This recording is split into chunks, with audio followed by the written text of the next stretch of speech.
Nonsia abo apemu Adom TV so enie. Adom Kasee enemre ason se yeboaboa no ya enwumre yede ebremu no ene yebehwe ensema hodo ya agi ne ho sekiremena ewo omayi mu edwadie ho nsem beba enigide beba sanso ena pomode ho ensem so yede ne nyina ebeto aso midin ede akosuya ade monunkum Osei tutu.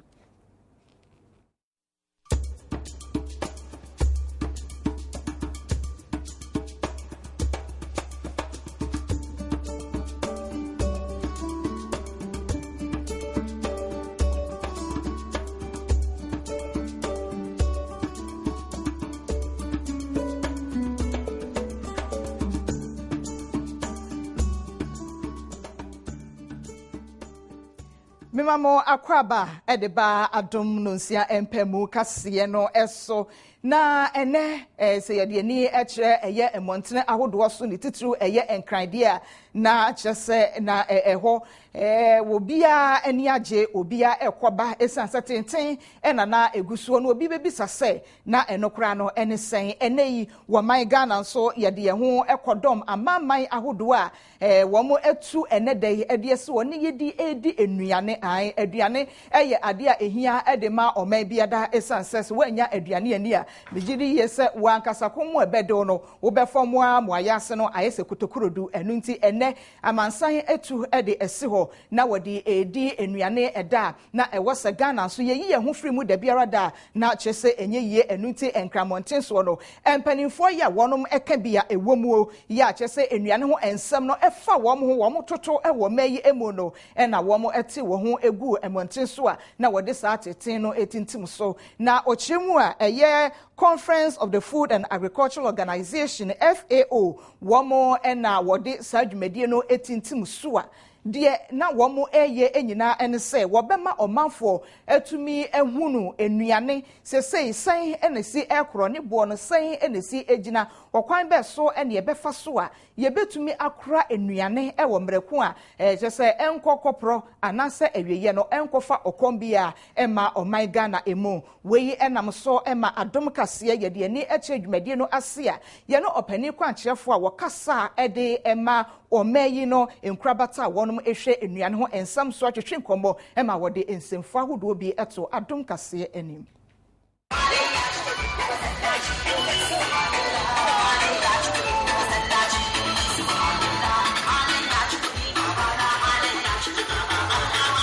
UNEFAO no institute the World Food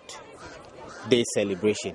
Interfibia on the 16th day of October. Every year it's we are say finding na this day. In Ghana so since we can UN for novo and am I observe a day I say. It's agencies and I'm an UN for no in a celebrity that way in Ghana so ye can only I feel able to say me potoka crack healthy people depend on food systems, healthy food systems, but there's a sub-theme to it. Sustainable food systems for food security and nutrition. And it's the food system no the food system is such that it started from baby na ko wie epono ne so intinio or the aduabane ba no the value chain, we call it the value chain. So we want a sustainable food system which will lead to a healthy healthy and nutritious just how nutritious the food is in so and yes we are looking at say in food na no buy keke, but it should be nutritious. It is a process here danena kobi before from the value chain near kahoni nyina should look at getting that I was say nuaba say ye the big kahoni we are say bia banche near they call flour na ye yam ne de akoi samwa we should fortify it so na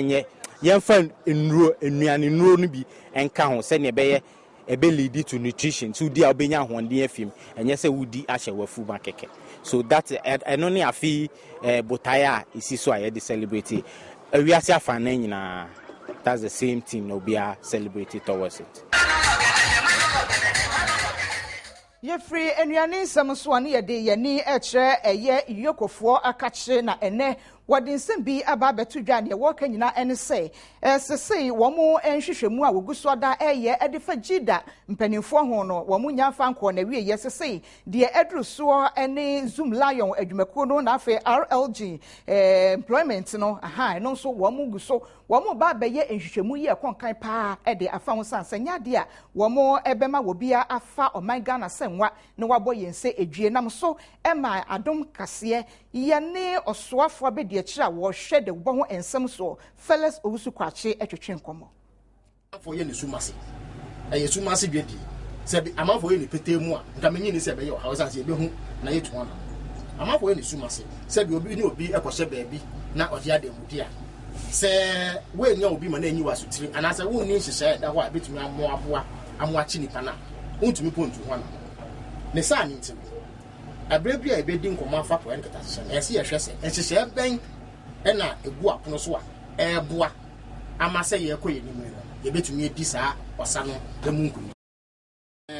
da refer saa aspect no ama ye police CID yoko and intelligence CID because there are aspects of criminality so alleged alleged criminality and yoko because issues of financial and administrative officers but CID for only capacity to do that. They have, but I'm sure that their functions overlap. Their aspects yoko will be needed because they have specialized expertise. I don't know many needs to be to aspects are a far project can get a session a year on my penny share so go found can but I'm my opinion of chief of staff actually specifically instructing these agencies to act since 16 November September a year CID yoko and attending Oma Shasia Omo yes answer a year ene wamanfo bi eni abre ya wodi eja egu aban echemu na ne nyina ene sanansen eja hyehye ema na homene so pa bra yewura afi emu enu nti no Ghanafo eni abre epade kodi a etuemu enam so a ema sa eja hyehye no etumi eba sa aban ete abedwakuo bi a womo ede ababeto edwa achemu se enche womo ede won kransam kakra wanya efa eja hyehye no ho no ebeba betudwa amobi bia so atibi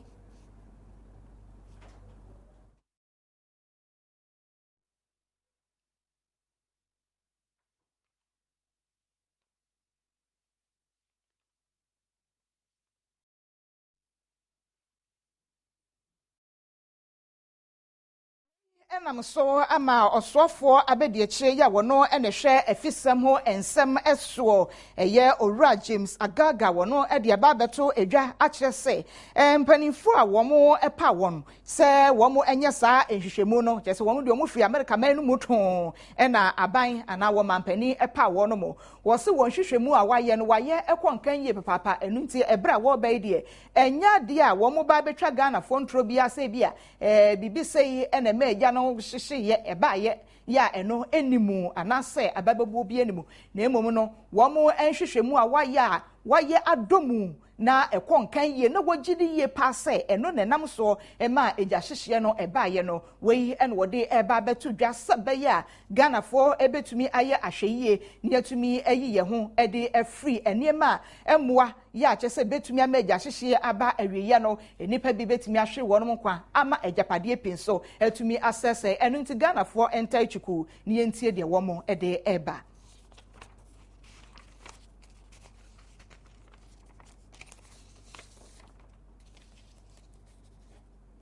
Yatua Kasee no eso ane yede ani ekire enei adwumakuo ya womo ena ehwe yenuane yensuo na afenso enuro eho ensem eso Food and Drugs Authority na enura hodo bi omanfo bi di fa kuntuna se ene ntentenoa wo behwe na wo mo de aba begu oman Ghana edwa so na wo bi yade no wo kwa akoto aduro anom ama ne ho atumi atono no na kyese wo kwa akoto owuo ene san ede aba wei enam so omanfo bi ede eja egu Food and Drugs Authority for echemu se wo mo ena anyi wo madwuma yie nam so amasa wo ha we nyina so atumi aba enam so ema aseye a wo mo ena hwe apomodi ho ensem so no so de aba beto edwa kyemu se Food and Drugs Authority for ede nhyehyeye ahodo bi eba beto dwa na wo mo hwemu a enema ahodo bi nhyeda nkoso yie ewo mu papa enu nti no wo mo ankasa eba be ye ensakraye ewo mu esanse ewiase de ade da no se wanfa nto ho a eye na efri eto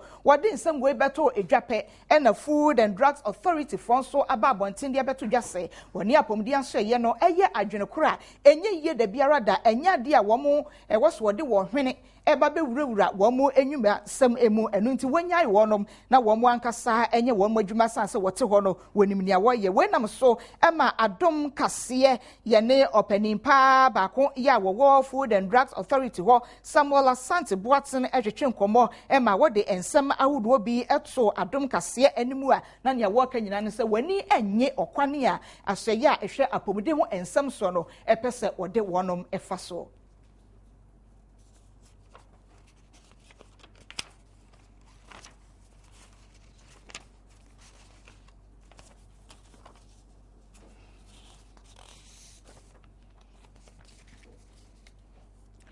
Sir, ye free a year Food and Drugs Authority for Akachia na ene yadiani share a year Civil and Local Government Staff Association of Ghana na ene wadiatu eja achemu ose echiatie ya wonom atie no na achese wonom nyanya yi mukura ene wo miemu pampe pa na chese aban enye wonom apede ema wonom dia ene ekosakfo se wonom ejai echiatie no a enye ye da biara eda weye enam so ema enei Adom Kasee bomodia na ye bopini eye odwamtrani ya wono ena closer kowo nkrankrodua yi emu ema wonom Samuel Niklote ema ye ne no etwetwe enkomo a opani ede ensem ahodo bi atodwa na ne woka enyina ne sese de enche aban womo aban enwumakuo ahodo ne kyese wo ba betoto enyuma ahodo ye wo omayi emu wo mo betutumu na abaye hunu se ampa wo mo ani abre ye pa ye se aboa no so wonya no wonka wo mfe ne se enkyere wo onti wo mo fe wo mo se e de akyere aban no na aban hunu se wo mo ani abre ntisa wo mo apede no aban enye emfama wo no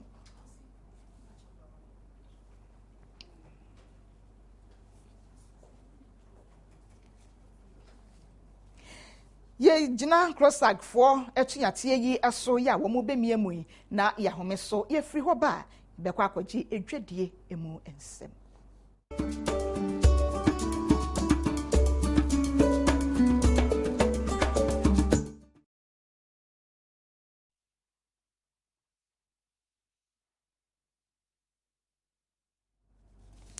afei yanji edwadie emu ensem Ghana Cocoa Board ene wode ensem bi ede ababetu dwa na ne woka enyina ene se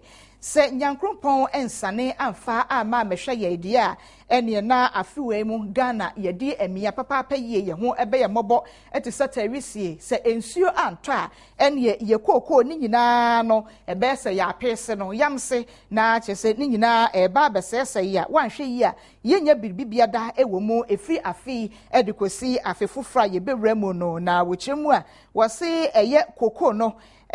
dia wode wani esi so senka obenya no 850,000 metric tons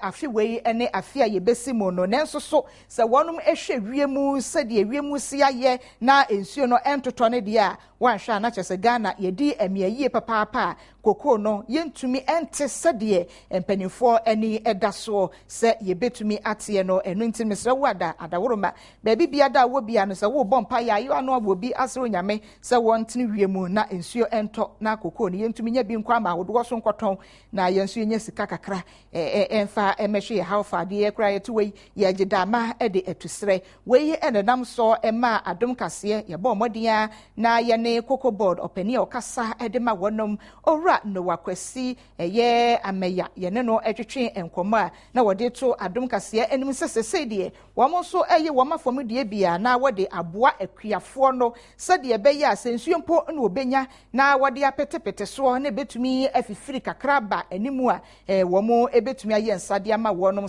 esanse so wakaso wode wani eto ensuo no nkwaso na se enei anto a ehwamodie kese pa ena ebeba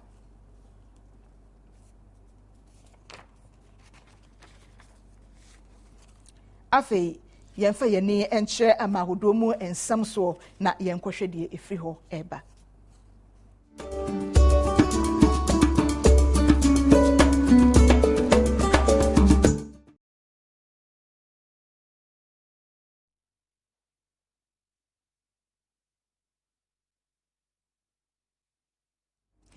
afei yede ni eche amahodo FM a yese ade ache na yante asemfofra echi enei si yede yani eche enwisi eman emu a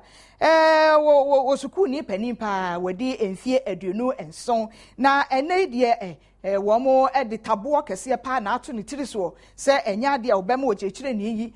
chese watumi aye n'adwuma ebiemu adentira wakwa akwache abemua ya chese wanya emfinhia edu ensia ena eni ejai wode ne katremen ekwa excursion ewa abrantie no anum you may kiss your bride inma enubi ena chese headmistress wakokọ ye abrantie wodi emfinhia edunsia eno na sukuu no mpanimfo no si ebe na wokura wo kirade no obi a wokọ akọ kirade kura aboa ama chese ahunidie etimi aba ewo sukuu mu ho no afa kurade wo a ena wo sukuu fuoi wo kire wonom ena wode wo katrema ekọ excursion ewo manum wo kisi wonom eno nti sese no wode atodwa se wo kirechire ni no enya de a wo mo ebema na kire ade ebio afei apomuden ho ensem ene yede eto aso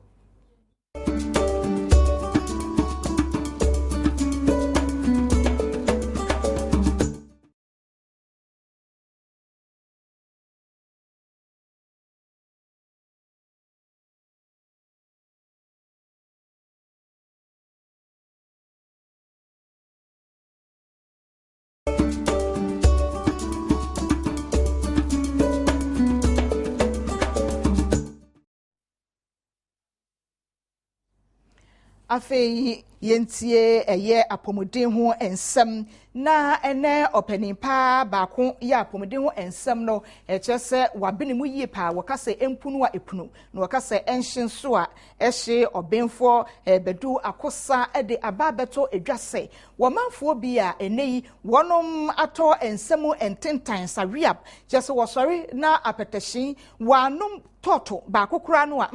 wada enyade a ewani ebetumi akum ama no ayeye no wose wo momodin ya se wo betumi ahwe wo ho so yie pa se wapomuden ho ensam no ehia wonom de a ene apetehye no wonhwe ne yie san se ene toto baako no kura no se wonom a wo hawo a ede bebre wapomuden ho eno na chese eye befua na opene kwanchefo a enkane na wo eye Ghana Health Service Professor Bedu Akosa ena ene wo chese ewoso womanfo etumi ehwe wonom eniema do mu yie pa ne titi wonom sanu mu de wasitimi koba se ebia se adwumadi ahudo bi koso wo man Ghana mu ni yedi nkonimu a ene nejai wo manfo e ba wia video ni wo de kra de ma me yeka se ohoi woso ni ya no won kan hunu se wono ankasa dambana ena obono eno ene nam so ema Adom Kasee yede yani ekre ensanom bia ahudo bra enra Ghana yani Egypt fo ebo ball wieye na yekohwe sede wo manfo bi esinum nsanye bia no benfo bedu akosa da futuo ya wotu wono no wo mo etie ana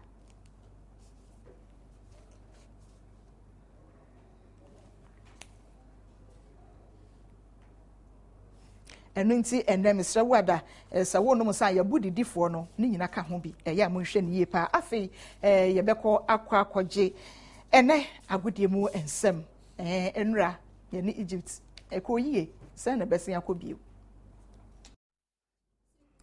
Awuza for me de Kasee na ebro yede asedama atinka coffee gin wono adaroma ene de Kasee musam ebro yedi kan ahwe enra ni je bae ema Ghana nyina obia enya ni je sonko se enkunimdi e bae ema Black Stars ewo Egypt akansi a boy okumase no ene makoyie bebre na sisi ade yedru nanso Blasters coach Kasee apia HSA Samri no Ghana for dewo no ewo ho obi ani age a kyese wo mo ebu sidie nanso onyi ni se Samri no wo se ye nyina ye kase o ye wie a kyese ye ko Brazil anisa Osei akansi na kabako a eda ho se Ghana ene Egypt bebo a yeso ye ko mu krum ne ne o makobo bibia timisi e obobum nti ne mo bia emphasize se o ye wie wo mo ekọ no mo ko wie eho de no so a na se bibia akoye e de ama wo nti no ene nsem a coach Kasee apia eso e de atuja Yaka Brazil akansi e bekoso Kasee ho no sa media boboku awodo bi ama awodo bi edika qualify dada a chese wo mo etwen se wo mo maka no so ebeba no mo aba beka ho wohwemu a na chese Brazil for a omo krum ena yesi akan no wo mo de wo mo qualifiers nkra no wo mo enka ho nti wo mo qualify dada afi Japan for Australia Iran South Korea ena afi Netherlands for omo so eka ho bi Italy also eka ho United States ena Costa Rica Argentina ene Belgium Switzerland ena afi Germany also qualify dada ena afi Colombia Russia, Bosnia and Herzegovina, and afi England, Spain, Chile, Ecuador, and Honduras. Woman nyina amawodo a isi ade womo etwen se amawodo a aka no so ebebo mo de na wo twa isambesimu na afi yehu eyebosu ebesim no na afi womo abebeka ho na yenya eye amawodo makomako aduasa no mu a womo ebesi akan ewo World Cup ebekoso ewo Brazil maimono we eso ne beja na de awokansi asi medin de kusi mensa capito emfasada ema atinka coffee gin Adaroma ena yede jodi bro yentutu bi na je se yemfa nwura mu ana otwa wie na ye be celebrate Blasters victory pa na so holiday na essay enti ye be chile na ye atinka coffee gin eno ani so akosi Adom no kumbeto so erika se na bro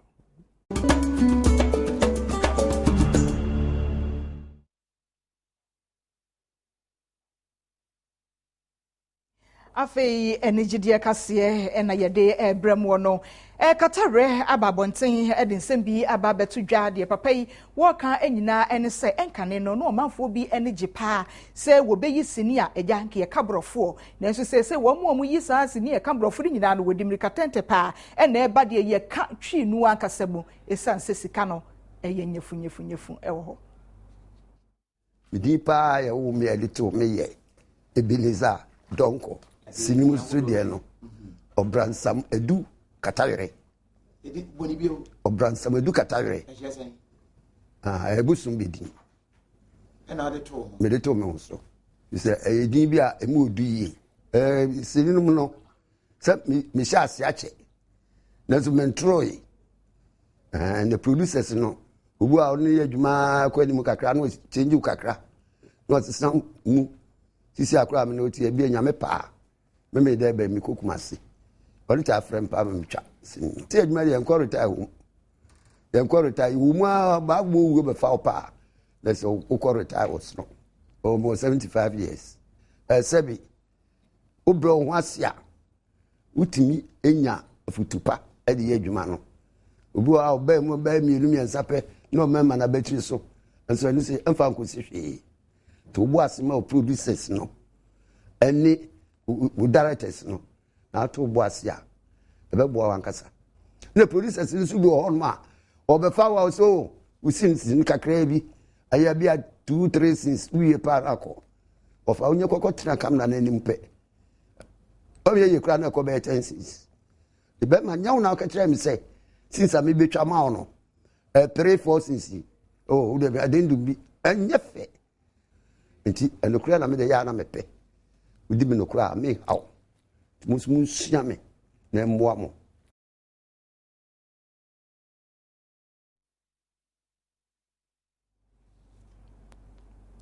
enigidie Kasee ene ekwo ekotie ye no na ye gina enigidie Kasee no so na ye de ene Adom Kasee ni nyina ye de aba awie ye hwe wo mayimu ensema hodo ya edi atrantwie ye hwe edwadie mu nsem ye kɔ agoprama so ne ye kɔgye ho amanone ensem so ye de bai na kyese ene Kasee no ye bɔ no te se aboso a ebo odwadeni asene mu aha ene ye de esie medin ede akosuya Adom nonkum Osei tutu na meka wo se ene yes Jerry Justice I obetna say na odiaba ohima we yeje yo we yeje e de yes e na ebeba na afei ye mifia pepepa e ya hwe pɔnkɔ abɔdam na pɔnkɔ bɔdam a sɛ ne sitie ɛno ɛyɛ sini a yɛde ɛtoa so yɛdam nyinaa ase ama momo ɛne tia adeɛ na